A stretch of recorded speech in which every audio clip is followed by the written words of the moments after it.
सैनिका कामेश्वरास्त्र निर्दग्ध सभण्डासुरशून्यका ब्रह्मोपेन्द्र महेन्द्रादिदेव संस्तुत वैभव हर नेत्राग्निसन्दग्ध काम सञ्जीवनौषधिः श्रीमद्वाग्भवकूटैकस्वरूप मुखपङ्कज कण्ठाधः कटिपर्यन्त मध्यकूटस्वरूपिणी शक्तिकूटैकतापन्न कट्यधोभागधारिणी मूलमन्त्रात्मिका मूलकूटत्रयकलेवरा कुलामृतैकरसिका कुलसङ्केतपालिनी कुलाङ्गना कुलान्तस्था कौलिनी कुलयोगिनी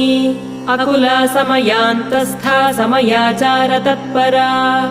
मूलाधारैकनिलया ब्रह्मग्रन्थिविभेदिनी मणिपूरान्तरुदिता विष्णुग्रन्थिविभेदिनी आज्ञाचक्रान्तरालस्था